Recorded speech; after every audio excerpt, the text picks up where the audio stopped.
Joining us now is House Minority Whip Congressman Steve Scalise.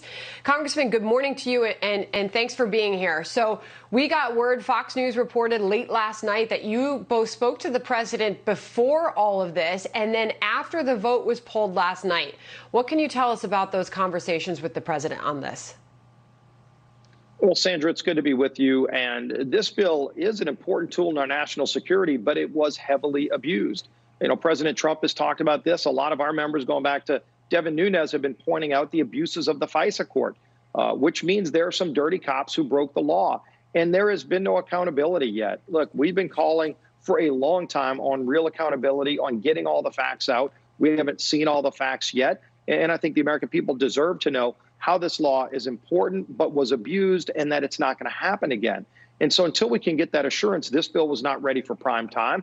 I whipped against it yesterday morning, and our members came together by and large to recognize that whether you agree or disagree with the FISA court, it was abused by people that were trying to literally start a coup against a candidate for president of the United States and Donald Trump. Regardless of who they went after, they shouldn't have gone after anybody. This court should not be abused to try to take down a candidate for president that some people over at the FBI disagreed with. Okay, but you go back to the threat of the veto by the president yesterday, obviously in between phone conversations that you had with the president, and he said this: if the FISA bill is passed tonight on the House floor, which of course it was eventually pulled, I will quickly veto it. Our country has just suffered through the greatest political crime in its history. The massive abuse of FISA was a big part of it. So the American people want to know then, based on what you're saying, Nancy Pelosi, the president, what is it going to take to get real bipartisan reform, Congressman?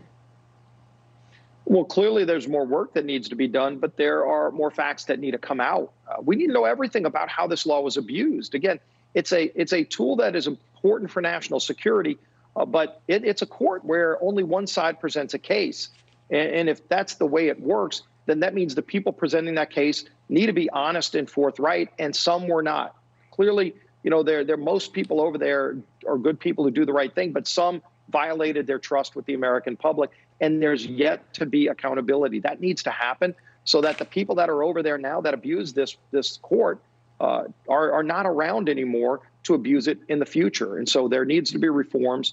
It needs to be worked out, and it wasn't ready to pass yesterday.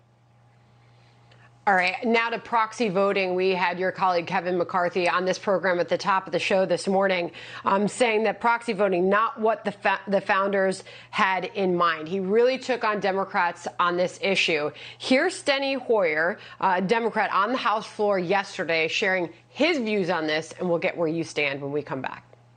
Not a single one of my constituents, not one, voted for me so I would vote in this machine. What they wanted me to do is vote to represent them. And they really didn't care how I did that,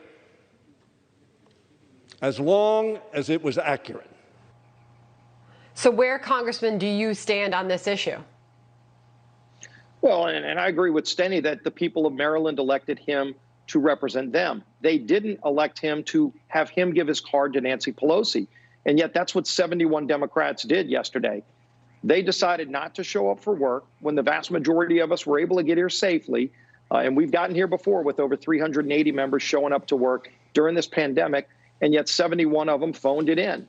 I don't know if they took their pay while they said they didn't want to show up for work. We saw some of them said in a signed document that they couldn't be here for health reasons, and yet they went to the space launch in Florida.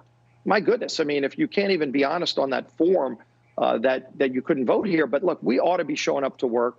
And if somebody can't get here for some health reason, that happens all the time. But to break 240 years of history where we've always, even during the Spanish flu, members of Congress showed up here to work. They didn't have airplanes or cars. They had to come here on horses and buggies, and they figured out a way to get here and do their job. There's no reason that you had 71 members that chose not to come here when other people were able to get here from all around the nation. Okay, Congressman Steve Scalise from the great state of Louisiana. Appreciate your time this morning. Thanks for coming on.